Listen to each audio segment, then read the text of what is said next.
Welcome to No Compromises, a peek into the mind of two old web devs who have seen some things. This is Joel. And this is Aaron.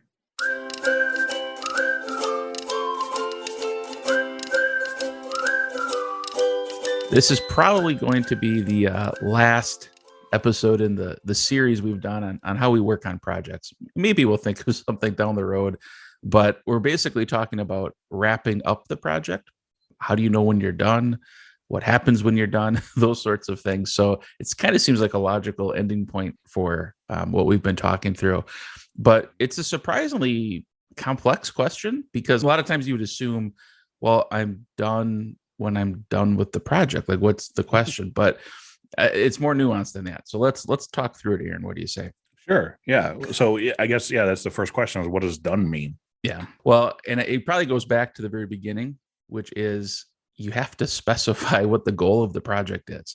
You might say, well, the goal of the project is to build the app or to, launch the site or something, but it's got to be more concrete than that, because otherwise you can always think of things to do, right? You could always write more tests, or you could polish up that rounded corner on a button. I mean, it's an endless stream of potential work to do. So you have to ideally in the project proposal define, what are we building? How will we know when it's done? And, what is the scope of this project? So you can actually look at it and be like, yes, we actually are done.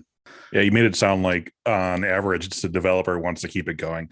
It's usually the client that's like, I have more features, and what about this? And we forgot about that. Yeah. I don't think most projects go on longer because the developers are like, I know you want to be done, but I need to spend a little bit more time writing more unit tests. I mean, ideally we would, but I think it's probably more like, we discovered this, or is this a bug or whatever, or a feature that's not defined and whatnot. Yeah, that's a good point. It's usually not us dragging it out, that's for sure.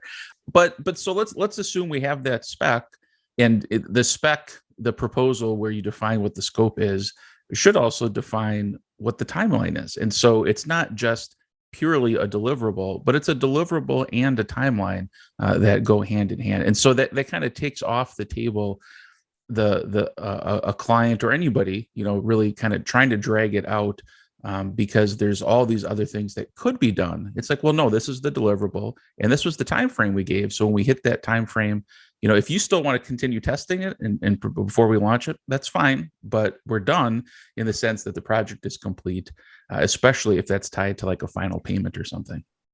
Yeah, I still think that's complicated though, because when you think about it, like they could pay you, and so you consider you're done, but then they're still testing and they're still finding more. Right.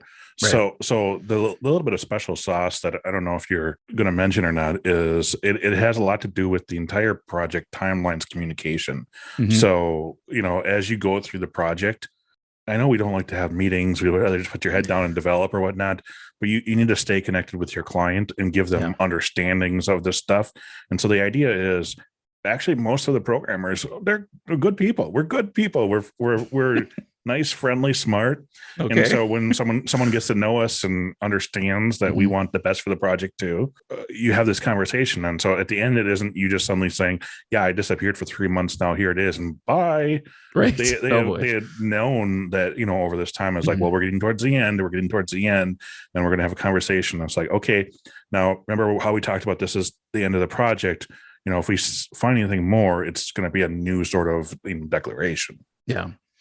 Yeah. And maybe that's kind of a good time to transition the conversation into like that post-launch or post-project support, because we don't want to give the impression like, okay, we're done. We cut and run. We'll never talk to you again. Like the reality is, once something goes live, there's a period of time where you're kind of, the bugs are shaking out of it, right? Like nothing, speaking for myself, nothing I've ever launched has been 100% perfect and has not required at least a few bug fixes. Like it's just the reality. So we build in to that same timeline a period of post-launch support. And it's going to kind of depend on the size of the project, right? Like if you're working on a project for a year, you're not going to be like, well, we'll support it for a week and then we're done. Right. So if it's a longer project, it generally will have a corresponding longer support period. But in our case, I mean, like I'm just thinking back on some projects, like usually a month or two is kind of par for the course. Like, that's enough time for it to be live, for enough real users to interact with it, that anything serious, of course, would be found, and usually even a lot of little things will be found in that time frame as well. We'll put that in our proposal too, saying like, here's our time frame of testing, and then if you want more after that, yep, we're not going anywhere, but it's going to be a new project. Yeah. And the other thing is, this happens in a lot of other industries, because, and it's fine, you might hear some horror stories, but they set expectations properly. So that's something we can learn. So builders who build your house, you have a move-in date where you then go into the house or whatever. And maybe they'll fix a few things afterwards, but you're not going to call them 3-5 months later and be like, oh, well, this whatever is broken now. They're like, you got the house, you accepted it. Same thing with cars too. Like, yeah, right. You buy it, and then maybe the first week or something, they're like, oh well, the air conditioner broke. They're like, okay, fine. But like after the first week or two, they're like, well, I mean, you bought the car. Yeah. So you can't be like, I just don't like this color wall. Could we redo that? Is it? Yeah. I know it's been 6 months since we moved in.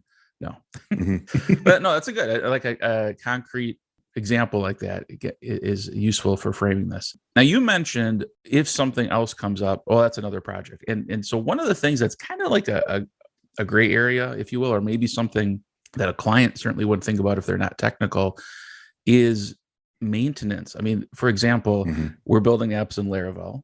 Laravel has roughly an annual release cycle for major versions. And in between, there's all sorts of other things that may be important, like security fixes or versions of PHP as well. And so that's something that is important to communicate as well. And we don't do things like that, I mean, unless it's a critical security issue. Like, we normally wouldn't include upgrading Laravel as part of the post-release support period. That would generally either be a separate maintenance contract or just something we bundle in with the future project. I think there's also a point that we try to educate our clients in saying that there is maintenance. There's maintenance to software, like there's maintenance to everything else. Yep. And just like everything else, I go with cars a lot. You can pay to have your oil changed, and I don't want to pay that $100 to have my oil changed, or whatever. And you're like, that's way too much, right? Right. But if you don't change your oil, it's many, many thousands to replace that engine. So that's kind of how I try to explain it. It's like, hey, everything has maintenance. Your house has maintenance. Car does.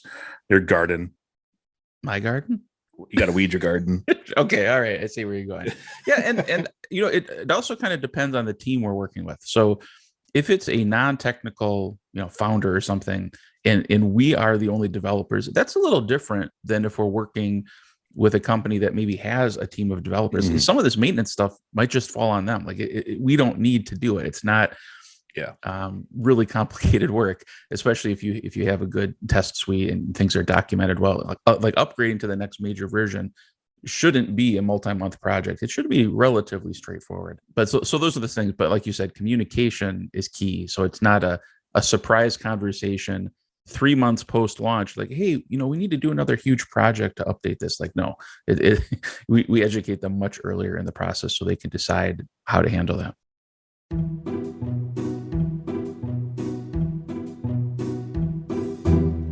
There's some weird things I catch myself doing, and I hope you can relate somewhat, Aaron, that I don't feel quite as weird, but I'll give you a couple examples. I'll get like these weird patterns of thought. So for example, this was a while ago, but I noticed I'd be in the shower and I'd always be singing "It's Not Easy Being Green" by Kermit the Frog. And I'm like, what? Why? Why do I always sing the song in the shower? And I had like a moment of self-reflection, because it's not like I walk around the house all day singing that song.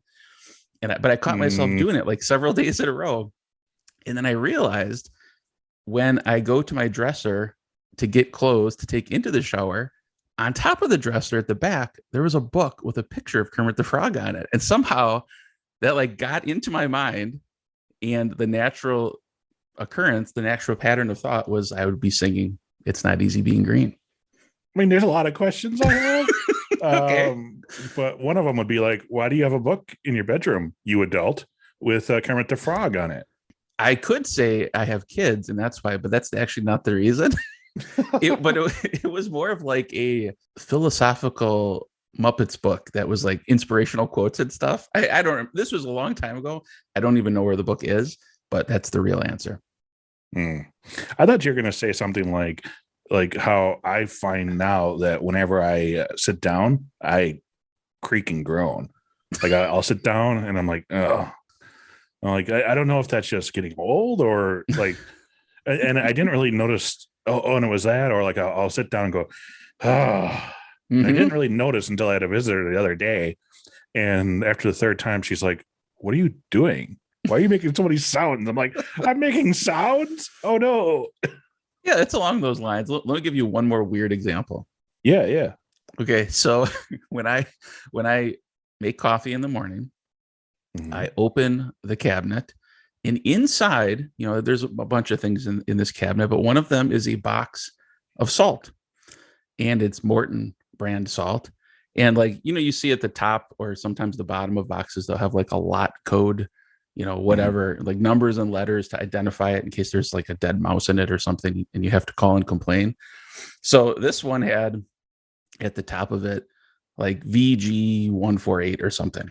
So for some reason, every time I open that cabinet and I see that box of salt, I think about the actor from Lord of the Rings and I say Viggo Mortensen. And then, and it's not like I prepare to open the cabinet and I'm going to say that, but I just see it and that's where my brain goes. And I'm like, oh man, Joel, come on. How do you know your Laravel site isn't being hacked? Well, security is one of the things we talk about on masteringlaravel.io. There's a free ebook you can download with practical tips to secure your Laravel app.